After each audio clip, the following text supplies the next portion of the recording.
जयदेव महाप्रभु जैसे निकल करके गए तो जयदेव महाप्रभु जो कुछ भी लिखते थे ठाकुर जी सदैव उनके पीछे खड़े खड़े वो सब देखते थे, ये लिख क्या रहे हैं, ये कौन सा भाव अब प्रस्तुत करने वाले हैं। तो जब वो भाव जयदेव महाप्रभु के हृदय में नहीं आ रहा था तो ठाकुर जी मन ही मन विचार कर रहे, अरे जयदेव ये लिखना है, ऐसा लिखना है, ऐसा लिखना है। लेकिन जयदेव महाप्रभु नहीं लिख पाए तो चले गए वहां से।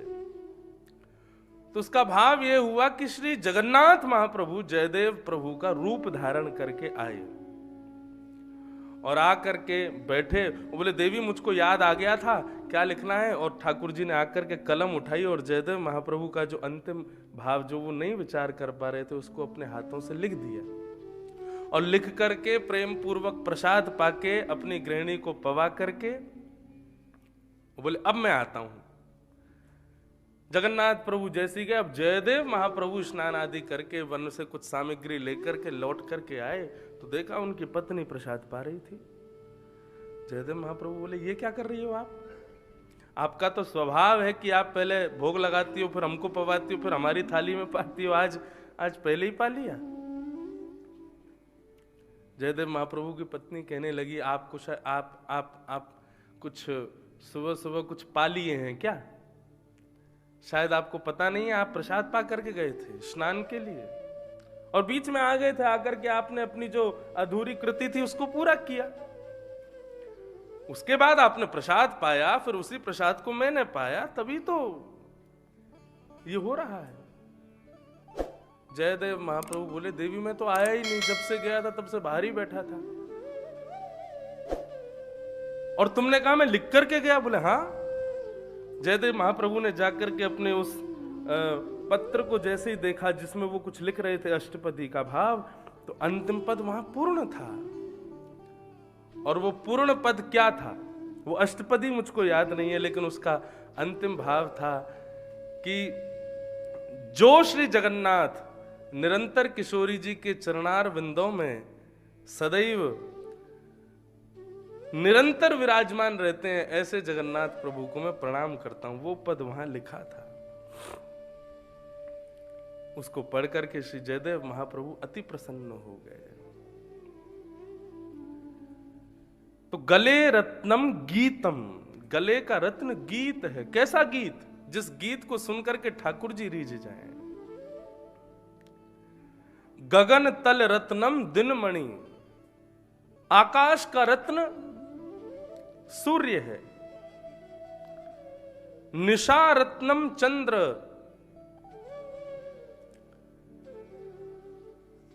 रात्रि का रत्न चंद्रमा है। नदी रत्नम गंगा, नदियों में रत्न गंगा है। नृपति कुल रत्नम रघुकुलम, राजाओं में श्रेष्ठ राजकुल रघुकुल है। सभा रत्नम विद्या, सभा में रत्न विद्वत्ता होती है। और श्रवण तल रत्नम हरि कथा, कानों का रत्न, ये कुंडल नहीं है, कानों के रत्न ठाकुर जी की मंगलमयी कथा है। जिस कथा को ठाकुर जी भी सुनने में रुचि रखते हैं, ऐसी मंगलमयी कथा। तो श्री जगन्नाथ प्रभु परम कृपालु, परम दयालु। आप लोग कभी जगन्नाथ जी दर्शन करने जाएं तो जगन्नाथ मंदिर में जैसे प्रवेश करेंगे तो मुख्य द्वार पर ही आपको वहां पर ठाकुर जी का एक स्वरूप दिखेगा, पतित पावन ठाकुर जी। जगन्नाथ जी का मुख्य द्वार खुलता तो वहीं सीधे हाथ पर ही उनका सुंदर विग्रह विद्यमान है, पतित पावन। जगन्नाथ मंदिर में आज भी नियम है कि वहां पर हिंदुओं का, वैष्णवों का ही प्रवेश है, गैर हिंदू वहां पर प्रवेश नहीं करते। उसके पीछे कारण है कि मुगल साम्राज्य के लोगों ने मंदिरों को पवित्र किया था, इसलिए जगन्नाथ जी में तब से ही नियम है कि यहां पर केवल भारतीय हिंदू लोग ही प्रवेश करते हैं। तो एक बार रसखान गए दर्शन करने के लिए। रसखान श्रीधाम वृंदावन में ही ठाकुर जी के अनुयायी तो बन गए थे। उनके मन में भाव प्रकट हुआ कि मैं श्री जगन्नाथ जी का दर्शन करने जाऊं। जगन्नाथपुरी पहुंचे, जगन्नाथ जी का दर्शन करने के लिए जैसे ही मंदिर में प्रवेश करने लगे तो उनके स्वरूप को देख करके समझ गए पंडा लोग कि ये हिंदू तो नहीं है, रोक दिया। बोले आप भले ही भक्त हैं, वैष्णव हैं, लेकिन अंदर प्रवेश नहीं मिलेगा। श्री रसखान जी के नेत्र सजल हो गए। बोले प्रभु, यदि आप हिंदुओं के नाथ हो तो आप जानो, लेकिन आप तो जगत के नाथ हो, और जगत में जात पात पूछे नहीं को, हरि को भजे सो हरि को हो। आप तो गजराज को तारते हैं, मैं तो फिर भी इंसान हूं। भले ही अपने किसी कृत्य के कारण मैं इस कुलीन खानदान में जन्मा, लेकिन आप, मेरे अंदर कमी हो सकती है, लेकिन आप तो जगतनाथ होना है। यदि आप जगतनाथ हैं और आपके बिना दर्शन के मैं यहां से गया तो मैं पूरे वृंदावन में कहूंगा कि वे जगतनाथ नहीं है, वे केवल हिंदूनाथ हैं। ऐसा भाव कहने लगे श्री रसखान, और विरह से कातर होते हुए श्री जगन्नाथ जी के द्वार पर ही बैठ गए। बिन देखे गोपाल तिहारे मिलन, बिन देखे गोपाल तिहारे मिलन, बिन देखे गोपाल तिहारे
साधारण मानव नहीं। विरह से कातर हो रहे हैं, नेत्रों में अश्रु भर आए श्री रसखान जी के। हे लाल जी, आज अपनी इस गोपी को दर्शन नहीं कराओगे आप?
तन श्याम तुम बिन, कुंभन दास नव तन श्याम तुम बिन, कुंभन दास तन नव श्याम बिन, सुधि मानो ग्रीष्म का,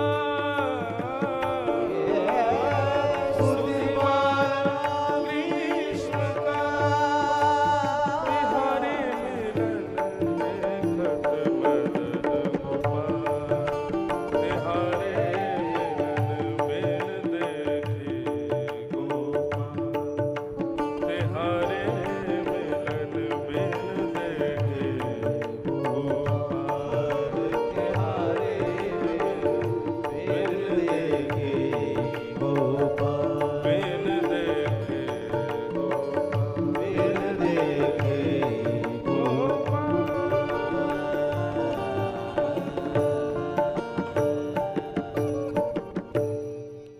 प्रभु आपके मिलन के बिन ये चंद्रमा भी शीतलता नहीं, मानो ऐसा लग रहा है कि 12 सूर्य आकाश में प्रकट हो गए हो। चंदन आदि जितने भी शीतल पदार्थ हैं ये सब भी मुझे प्रयोग करने में कष्ट प्रदान कर रहे हैं आपके दर्शन के बिना। हे जगन्नाथ, कृपा करके इस अभागे के दर्शन को देने के लिए आप प्रकट हो जाइए प्रभु। काली श्री रसखान जी मुख्य द्वार पर बैठे बैठे रुदन करने लगे। जगन्नाथ जी से श्री रसखान जी का ये आर्त भाव देखा ना गया और श्री जगन्नाथ जी रसखान को दर्शन करने के लिए देने के लिए जगन्नाथ श्री मंदिर के मुख्य द्वार पर प्रकट हो गए। श्री जगन्नाथ महाप्रभु की जय। प्रकट हो गए और प्रकट होकर के श्री रसखान जी को दर्शन दिया। ऐसे कृपालु हैं श्री जगन्नाथ। और तब से श्री जगन्नाथ जी मुख्य द्वार पर एक रूप में विराजमान हो गए ताकि जो भी भीतर प्रवेश नहीं कर सकता, क्योंकि कई आंग्ल देश के लोग भी जगन्नाथ जी जाते हैं, श्री जगन्नाथ जी की कृपा दृष्टि सब पर रहे, इसके लिए ठाकुर जी श्री पतित पावन रूप में मुख्य द्वार पर विराजे हैं। उनका दर्शन और श्री जगन्नाथ जी का दर्शन, इन दोनों दर्शनों में कोई भेद नहीं है, समान भाव है। ऐसे पतित पावन हैं श्री जगन्नाथ जी, सब पर कृपा करते हैं। उनकी कृपा की पराकाष्ठा कहां तक कही जाए। ऐसे प्रभु को हम प्रणाम करते हैं कि जन्माद्यस्य यतोऽन्वयादितरत चार्थे स्वविज्ञस्वरा तेने ब्रह्म हृदय आदि कवये मुह्यन्ति यत्सूरयः तेजो वारिमृदां यथा विनिमयो यत्र तृषयगो मृषा धाम्ना स्वेन सदा निरस्तकुहकम् सत्यं परम धीमहि। परम सत्य श्री जगन्नाथ जी को हम प्रणाम करते हैं। श्रीमद् भागवत का प्रारंभ होता है जन्म शब्द से, जकारांत से प्रारंभ है। और व्याकरण के अनुसार जकारांत किसी शुभ सांकेतिक ग्रंथ के प्रारंभ में प्रयोग नहीं होना चाहिए, परंतु दग्धाक्षर है जब हृदय बहुत संदिग्ध होता है, जब हृदय बहुत ज्यादा व्याकुल होता है, तब जकारांत का प्रादुर्भाव होता है। श्रीमद् भागवत में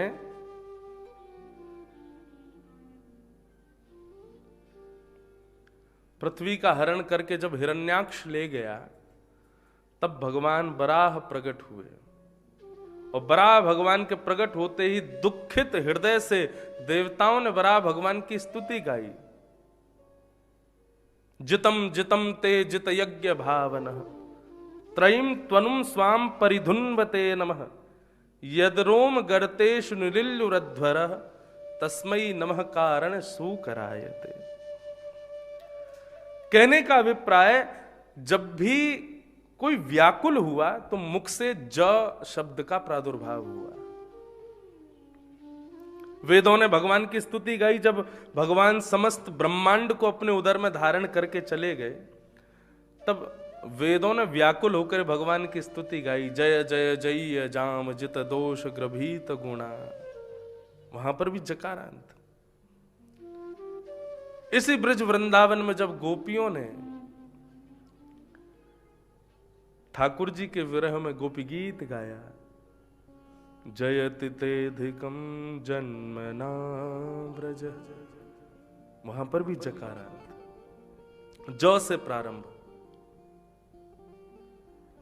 आज आप सब लोग भी श्रीधाम वृंदावन आते हैं, बिहारी जी का दर्शन करते हैं, राधा रमन जी का दर्शन करते हैं, राधा वल्लभ जी का दर्शन करते हैं, तो दर्शन करते ही कपाट खुलते ही जय जय श्री राधे, वहां पर भी जकारांत। और बताएं, श्री क्षेत्र में विराजमान, नीलाचल पर्वत पर विराजमान ठाकुर का नाम भी जगन्नाथ, ज से प्रारंभ। क्यों? क्योंकि श्री जगन्नाथ जी का जो स्वरूप है वह भी व्याकुल अवस्था का है, वह भी विरह अवस्था का है। श्री किशोरी जी के लीलामृत का पान करते हुए, व्रज वृंदावन का स्मरण करते हुए ठाकुर का स्वरूप प्रेम की अवस्थाएं पार करते हुए एक मोम की तरह पिघल गया। इसीलिए उनका नाम भी जगन्नाथ, वह भी ज से प्रारंभ। इस ज शब्द का प्रारंभ, इस ज शब्द का प्रादुर्भाव तभी होता है जब हृदय बहुत व्याकुल हो, विरह में विरहात्मक हो। श्रीमद् भागवत के प्रथम श्लोक का प्रारंभ भी जन्म ज शब्द से ही हुआ, क्योंकि श्री वेदव्यास जी महाराज भी व्याकुल थे। इतना सब कुछ लिख दिया, मन फिर भी अशांत क्यों है? ज शब्द से प्रारंभ। और एक प्रकार से शब्द पर ध्यान दिया जाए तो जन्म शब्द से प्रारंभ है भागवत का। जन्म, जन्माद्यस्य तोन्वयादितरतः। और श्रीमद् भागवत का विश्राम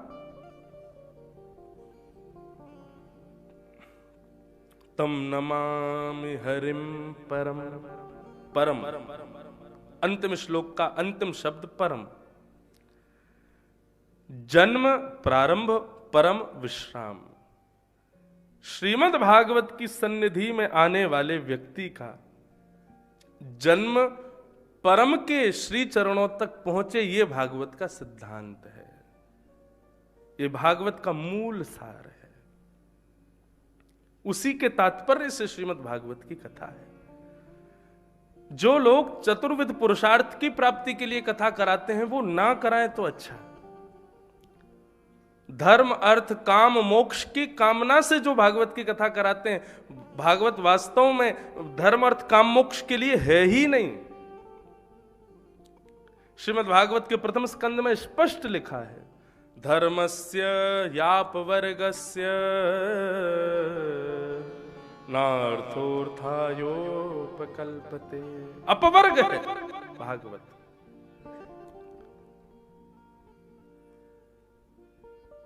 पवर्ग नहीं है। पाप फल, पवर्ग शब्द किनको कहते हैं? प फ ब भ म। श्रीमद् भागवत पवर्ग नहीं है, अपवर्ग है। प से पाप, फ से फल, भ से भय, व से बंधन और म से मृत्यु। इन पंच पवर्गों की शुद्धि के लिए, इन पंच पवर्गों की श्रेष्ठता के लिए भागवत की कथा नहीं होनी चाहिए। कौन कौन से? प, पाप, पाप हो जाए तो फिर पाप के प्रायश्चित के लिए भागवत की कथा। फल की प्राप्ति के लिए भागवत की कथा। भय निवारण के लिए भागवत की कथा। बंधन मुक्त या बंधन युक्त होने के लिए भागवत की कथा। मृत्यु श्रेष्ठ बनाने के लिए भागवत की कथा नहीं। श्रीमद् भागवत ये सब प्रदान नहीं करती। श्रीमद् भागवत की कथा परम सत्य, श्री जगन्नाथ जी के चरण प्राप्ति हो, चाहे कैसे भी हो, बस उसी के लिए भागवत की कथा है। अन्यत्र किसी वस्तु विशेष की प्राप्ति के लिए भागवत का वाचन या कथन नहीं करवाना चाहिए। पितृमोक्ष के लिए लोग कथा कराते हैं। वास्तव में हमें लगता है कथा कराने के बाद पितृमोक्ष नहीं होता। कथा कराने की किसी के हृदय में इच्छा प्रकट हो गई, इसका मतलब उसके पितृमोक्ष ऑलरेडी हो गए, इसीलिए उसके हृदय में कथा कराने की इच्छा प्रकट हो रही है। भागवत अपवर्ग है और इसका उद्देश्य केवल एक है, हमारा जन्म परम हो जाए, हमारा जन्म श्रेष्ठता को प्राप्त हो जाए। ऐसे परम सत्य भगवान श्री जगन्नाथ को हम प्रणाम करते हैं। धर्म प्रोजित कैतवोत्र परमो निर्मत्सराणां सताम् वैद्यं वास्तवमत्र वस्तु शिवदम् तापत्रयोन्मूलनम्। श्रीमद्भागवते महामुनिकृते किं वा परीरीश्वर सद्यो हृद्यवरुध्यते त्रिकृतभिः शुश्रूषुभिस्तच्छणा।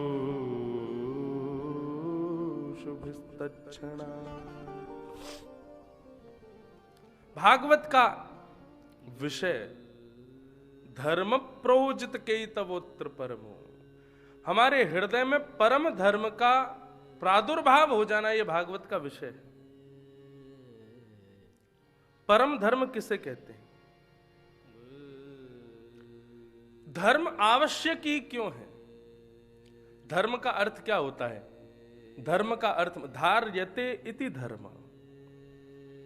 धर्म का मतलब केवल एक हिंदू धर्म हो गया, मुस्लिम धर्म हो गया, ईसाई धर्म हो गया, ये सब एक प्रारूप है। हमारे पूर्वज जो करते आए हम वो कर रहे हैं। वास्तव में धर्म क्या है? हमारी क्रिया से, हमारे किसी सदलक्षण से सब धारण हो, उसको धर्म कहते हैं। किसी का अनहित ना हो, किसी का अनुचित ना हो जिस क्रिया से, उसको धर्म कहते हैं। और तुम कह रहे हो उसको धर्म, लेकिन उससे किसी का अनहित हो रहा है, अनुचित हो रहा है, तो वो धर्म नहीं है। श्रीमद् भागवत का विषय है हमारे हृदय में परम धर्म का स्थापन होना। धर्म का तात्पर्य है जीवन संतुलित रहता है धर्म से। कई बार इस जीवन रूपी भव सागर में कई लहरें ऐसी आती हैं कि हमारा जीवन असंतुलित हो जाता है। उस असंतुलित स्थिति में स्वयं को संतुलित रखने के लिए धर्म की आवश्यकता है। जीवन में कई प्रश्न ऐसे होते हैं, उन प्रश्नों का उत्तर धर्म के द्वारा ही प्राप्त हो सकता है, नहीं तो प्राप्त नहीं होगा। धर्म विषय है भागवत का, परम धर्म विषय है। धर्म और परम धर्म में एक भेद और मैं कथाओं में बताया करता हूं कि धर्म का तात्पर्य है इस समाज संसार में जब तक पृथ्वी पर हैं, यहां रहने के लिए जो क्रिया क्रियान्वित होती है वह धर्म है। और श्री जगन्नाथ जी के चरणों की प्राप्ति के लिए जो क्रिया हम करते हैं उसको परम धर्म कहते हैं। कथा सुनना, तीर्थ यात्रा करना, ठाकुर जी का नाम जप करना, भजन करना, कीर्तन करना, ये परम धर्म के प्रारूप में आते हैं। जॉब करना, बिजनेस करना, अपने घर परिवार को संभालना, उनके लिए यथा उचित कर्म करना, वो धर्म के रूप में आते हैं। श्रीमद् भागवत धर्म नहीं सिखाती, लोक धर्म को तो त्याग कल ही करवा दिया, महात्मा में ही लोक धर्म का त्याग है। भागवत तो परम धर्म के लिए प्रेरित करती है, परम धर्म करो, श्रेष्ठ धर्म करो। परम धर्म यानी कि जिस क्रिया से ठाकुर जी रीझें वो कर्म करना। मीराबाई गाती हैं, जिन भेषा मारो सावरो रीझे, जिन भेषा मेरो गिरधर रीझे, मैं सो ही भेष धरूंगी।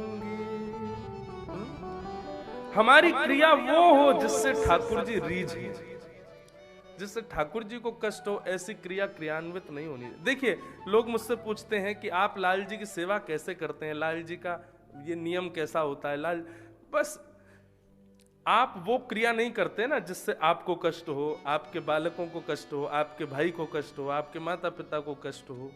ठीक उसी प्रकार ठाकुर जी की सेवा में भी उसी क्रिया को क्रियान्वित करो जिससे उनको कष्ट ना हो। बस ये भाव।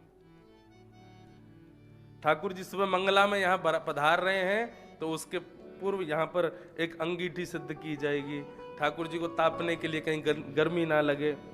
और सुबह सुबह मंगला में जो लोग दर्शन में आते हैं उन्होंने दर्शन किया होगा कि ठाकुर जी बगदल पहनते हैं, एक कोट जैसा पहनते हैं, और वो कोट कैसा है, उसके हाथ हमेशा लटके रहते हैं नीचे। इसकी कथा इतनी सुंदर है। शीतकाल जब आया तो वृंदावन में नंद बाबा ऐसी बगलबंदी साधारण नहीं पहनते, मोटे मोटे कंबल की बगलबंदी पहनते हैं। ठाकुर जी के मन में इच्छा हुई, मैया से कहने लगे मैया मैं भी पहनूंगा। तो मैया ने छोटी छोटी बगलबंदी लाला के काज सिलवाए दी, लेकिन उन बगलबंदी को पहन करके लाला को सुख नहीं मिल रहा है। तो ठाकुर जी क्या करते हैं, नंद बाबा की बगलबंदी पहनते हैं, और उसको पहन करके जब घूमते हैं तो हाथ लटके रहते हैं नीचे से, वो बगलबंदी पूरी लंबी चौड़ी रहती है, और वहां में ठाकुर जी वही में सो जामे, वही में बैठे रहें, और ये हाथ ऐसे लटके रहे, ठाकुर जी उसी में ही क्रीड़ा करते हैं। तो बगदल का भाव इतना सुंदर है, नंद बाबा की बड़ी बड़ी बगलबंदी में लाला छुप के बैठ जाए और रात्रि उसी में ही शयन करते हैं। ठाकुर जी के मन का भाव यह रहता है कि नंद बाबा मेरो आलिंगन करके सो रहे हैं। ठाकुर जी के यशोदा मैया के प्रेम भाव का वर्णन सब करते हैं, लेकिन ये जो बगदल का भाव है ये श्री नंद बाबा जी के प्रेम का स्वरूप है। ठाकुर जी नंद बाबा ऐसे हृदय से लगा करके सो रहे हैं, उस भाव से ठाकुर जी बगदल पहनते हैं। आज रात्रि शयन में दर्शन करना जो मंगला में नहीं आए। देखो, मंगला का दर्शन हमारे लाल जी का हमेशा नहीं होता, केवल उत्सव में ही होता है। वैसे तो हमारे लाल जी खूब प्रेम से, जैसे घर में बालक रहता है वैसे रहते हैं। जब मन चाहा तब उठ गए, जब मन चाहा तब सो गए, जब मन चाहा वो पा लिया, जब मन चाहा कहीं चले गए। कोई ऐसा उनका ऐसा नहीं कि बहुत विशेष नियमों से सेवा। अरे घर के लाला है, लाला के लिए कोई नियम थोड़ी होता है। वो तो अभी उत्सव के रूप में है, इतने सारे लोग दर्शन को पधारे इसलिए नियम से रह रहे हैं, नहीं तो वो नियम से उनका कोई, वो प्रेम से ही रहते हैं, जैसे एक सहज बालक रहता है वैसे रहते हैं। एक गोपनीय बात बताऊं, सर्दियों के समय तो नहाते भी नहीं हमारे लाल जी। और एक और गोपनीय बात बताऊं, मेरे लाल जी की तो छोड़ो, ये श्री मंदिर में विराजमान जगन्नाथ जी तो साल में एक ही बार नहाते हैं। बाकी के दिन तो महाराज चांदी के बड़े बड़े शीशे लगे हुए हैं मंदिर में, बड़े बड़े शीशा रखे हैं आईने। श्री जगन्नाथ प्रभु के सामने वो शीशा लगा दिया जाता है, तो उस शीशा में जगन्नाथ जी का प्रतिबिंब दिखता है, उन्हीं का स्वरूप दिखता है। पुजारी पंडा उसी में जल डालते हैं, जय जगन्नाथ हो गए स्नान। उसी के स्नान में ही प्रसन्न रहते हैं, और फिर साल भर का स्नान एक संग कर लेते हैं ज्येष्ठ पूर्णिमा के दिन। ओ महाराज इतना नहाते हैं कि बुखार आ जाता है 15 दिन के लिए। तो लाल जी हमारे बड़े सहज भाव से रहते हैं और एक बालक के रूप में रहते हैं। एक महाराज जी हमारे, उनसे मैं निवेदन कर रहा था, उनको जगन्नाथपुरी आना था। अब किसी कारण से वो जगन्नाथपुरी उत्सव नहीं हुआ, वृंदावन हुआ। तो मैंने महाराज जी से कहा, मैंने कि महाराज जी, लाल जी का उत्सव वृंदावन ही हो रहा है। उनको पता था गत वर्ष भी वृंदावन हुआ। तो महाराज जी क्या बोले, बोले आप एक पद गाते हैं ना, मेरो मन गिरधर छवि पे अटक्यो। मैंने कि जी महाराज जी। बोले हमें लगता है आपके लाल जी को मन वृंदावन में ही अटक्यो, वो वृंदावन से बाहर जाए ही ना चाह रहे, उनको मन और कहीं लग ही नहीं रहा। ठाकुर जी 3-4 बार जगन्नाथपुरी हुआ है पिछले वर्ष में, लेकिन अपने उत्सव के समय यहीं पर हैं, घर में ही। या एक भाव ऐसा हो सकता है कि लाल जी के मन का भाव हो, भाई जन्मोत्सव है, उत्सव है, ये तो अपने घर में ही होना चाहिए। अब ये सब ठीक हो, कोविड काल थोड़ा जाए, तो फिर लाल जी के उत्सव मनेंगे जोर शोर से। और अगले उत्सव का भी एक प्रकार से घोषणा तो हो चुकी है। अब बाकी वो घोषणा में पूर्ण रूपेण तो कह नहीं सकता होगी कि नहीं, लेकिन अगले वर्ष लाल जी ने श्री अवध धाम को चुना है उत्सव के लिए। श्री अयोध्या जी में लाल जी का